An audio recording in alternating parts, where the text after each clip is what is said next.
नमस्कार डीएलएड प्रथम वर्ष से हमारा हिंदी भाषा शिक्षण प्रवीणता। आज जो मैंने अपना दोहन करेगा टॉपिक किया है वो है मौन वाचन के उद्देश्य। जो मौन वाचन कराया जाता है, जानते से मौन वाचन क्या होता है?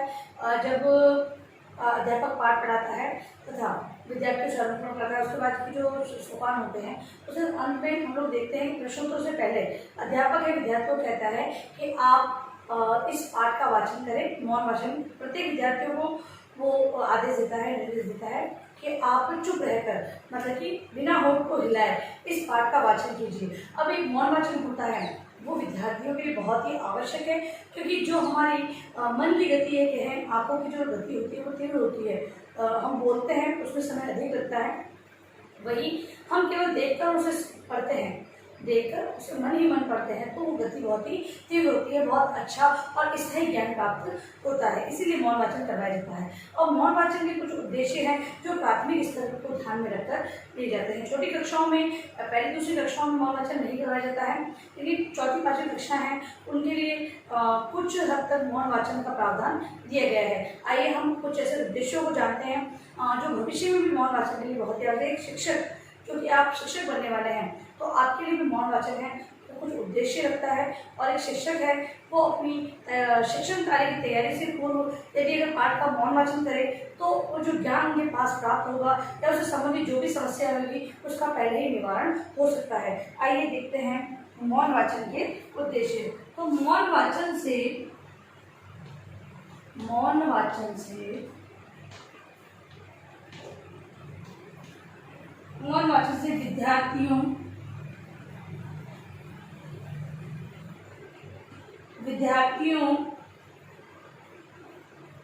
विद्यार्थी तीव्र गति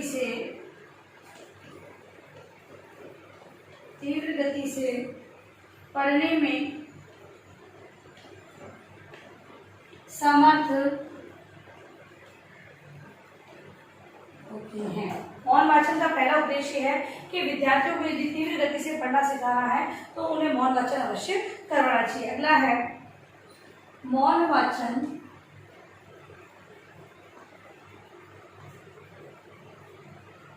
द्वारा विद्यार्थी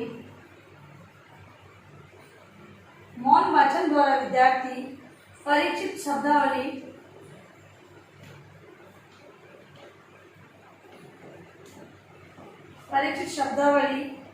की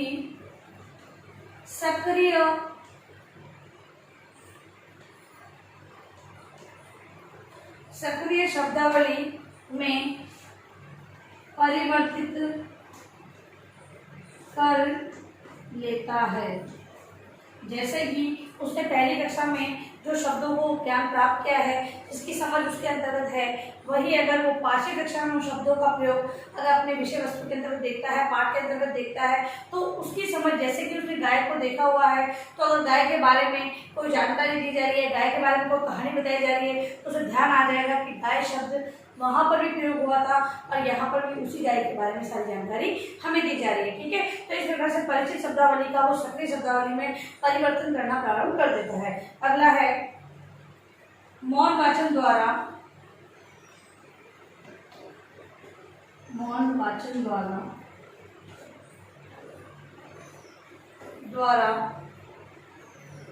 समय का उचित प्रयोग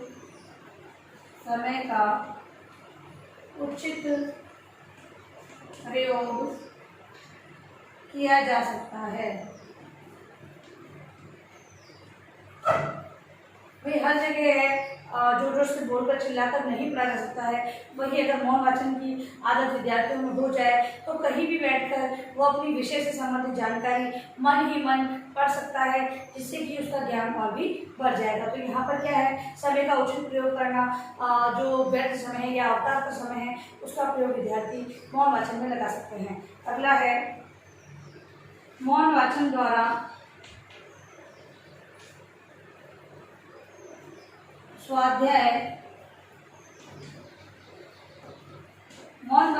स्वाध्याय की आदत विकसित होती है। अगला है मौन वाचन द्वारा अगला उद्देश्य ये है कि बालकों के अंदर स्वाध्याय की आदत विकसित करना। जब तक कि बालक अभ्यास नहीं करेंगे तब तक कोई भी चीज़ समझ में नहीं आएगी। अध्यापक के पास केवल 35 या 40 मिनट होते हैं जिसमें वो अपनी विषय वस्तु को विद्यार्थियों तक रखता है या विद्यार्थियों तक पहुँचाता है। अब उस विषय वस्तु का अगर विद्यार्थी घर पर जाकर अध्ययन नहीं करेंगे और उसके लिए स्वाध्याय की आदत का होना बहुत ही आवश्यक है। जब विद्यार्थियों को मौन वाचन करने के लिए स्वयं दिया जाता है तो यहाँ पर धीरे धीरे करके उनके अंदर स्वाध्याय की आदत का विकास होता चला जाता है। ठीक है, तो स्वाध्याय की आदत विकसित होती है। अगला है, इससे बालकों में, इससे विद्यार्थियों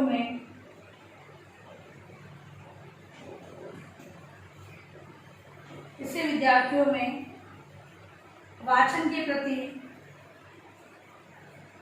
रुचि उत्पन्न या जागृत होती है।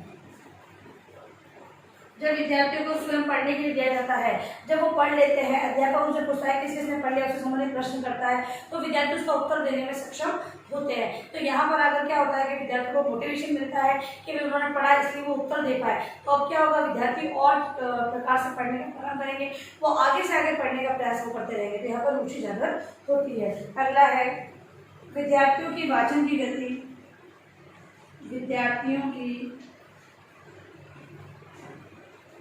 वाचन की गति का तथा दृष्टि विराम को विकसित करना। देखो, विद्यार्थी है उचित गति से पढ़ना प्रारंभ करते हैं, कहाँ पर उन्हें दृष्टि को विराम देना है, कहाँ पर रुकना है, ये सारी चीज़ों का ज्ञान उन्हें मौन वाचन के माध्यम से ही हो पाता है। इस उद्देश्य से भी करवाया जाता है। अगला है, विद्यार्थियों के लिए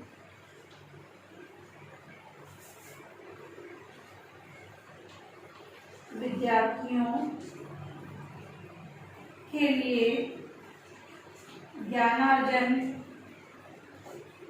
के अनेक मार्ग प्रशस्त करना।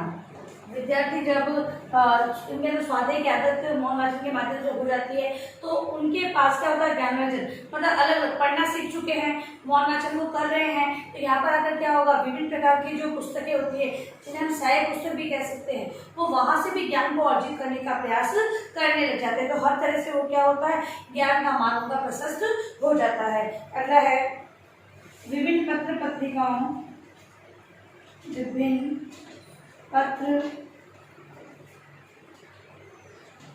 पत्रिकाओं का मौन वाचन करके, विभिन्न पत्र पत्रिकाओं का मौन वाचन करके साहित्य के प्रति रुचि जागृत करना। अब जब विद्यार्थी स्वाध्याय की आदत में हो जाती है तो अब लाइब्रेरी में जाना प्रारंभ करते हैं, पुस्तकों को पढ़ते हैं, विभिन्न प्रकार की पत्र पत्रिकाएं पढ़ते हैं, जिससे कि उनमें जो लेख आते हैं उन लेखों को देखकर वो स्वयं लिखने का प्रयास करते हैं, तो साहित्य के प्रति उनकी रुचि जागृत होना भी प्रारंभ हो जाता है। अगला है, शब्द भंडार में वृद्धि।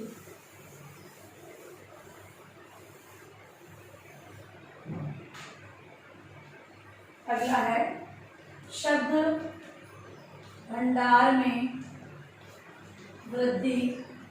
अगला उद्देश्य है, जब विद्यार्थी पढ़ेंगे, विभिन्न प्रकार की पाठ्य पुस्तकों को पढ़ेंगे, सहायक पुस्तकों का वो अध्ययन करना मौन वाचन के माध्यम से करना सीख जाएंगे, तो उनके शब्द भंडार में वृद्धि होगी। वो नए नए शब्दों को देखेंगे, अगर वो समझ में नहीं आएगा तो पूछेंगे। इसके अलावा शब्द भंडार का शब्द जो कोश होता है, शब्द कोश का प्रयोग करना प्रारंभ कर देंगे, नए शब्दों से वो अवगत होंगे, उनके अर्थ को समझेंगे, तो यहाँ पर उनका क्या होगा, शब्द भंडार में वृद्धि होना प्रारंभ हो जाएगी। अगला है, वाच्य सामग्री के भावों को ग्रहण करना। अब जो पढ़ने योग्य सामग्री उनके सामने है, वो विभिन्न प्रकार के उनके जो उसमें निहित जो भाव होते हैं, किस प्रकार के भाव उसमें दिए गए हैं, उन भावों को जब अर्थ को समझने लगेगा तो उसके भावों को भी ग्रहण करना सीख जाएगा। तो इस प्रकार से जो मौन वाचन है वो विद्यार्थी जीवन में बहुत ही महत्व रखता है। हम लोग देखते हैं कि एक अध्यापक भी जब तक पूर्व तैयारी नहीं करता, पूर्व तैयारी के अंतर्गत वो पाठ जो विषय वस्तु जो पढ़ाने जा रहा है, भले वो एक पैराग्राफ हो, 2 पैराग्राफ हो, पहले उसका वाचन वो मन ही मन करता है, जिससे कि जहाँ पर वो गलती कर रहा है उसमें पूर्व में सुधार रहता है। तो इस प्रकार से जब शिक्षक है वो स्वयं मौन वाचन कर रहा है तो विद्यार्थियों के अंतर्गत भी इस आदत का विकास उसे करना चाहिए। मौन वाचन का प्रयोग एक अध्यापक को अपनी कक्षा कक्ष में करना चाहिए। विद्यार्थी जब मौन वाचन करे, अध्यापक एक अन्य कार्य कर सकता है। विद्यार्थियों को ध्यान रखना, उनके जो उत्तर पुस्तिका है उसकी जांच करना, विभिन्न प्रकार के जो कार्य है वो एक अध्यापक इस माध्यम से कर सकता है। तो या फिर अगर कोई रिक्त कालांश है या समायोजन लगाए तब भी मौन वाचन का प्रयोग वो करवा सकता है। तो इस प्रकार से हम देख सकते हैं मौन वाचन है वो अपने कुछ उद्देश्यों पर आधार पर ही करवाया जाता है और शिक्षण के अंतर्गत बहुत ही उद्देश्यपूर्ण है।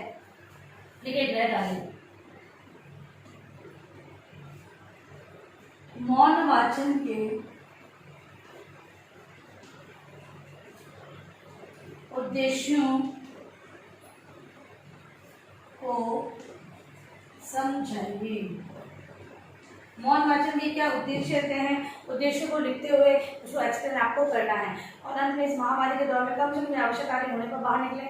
यदि बाहर जाते भी हो तो 3 बातों का विशेष ध्यान रखें। मास्क लगाएं, सोशल डिस्टेंस बनाएं, हाथों को बार बार सैनिटाइज करें। सोशल ध्यान रखें। धन्यवाद।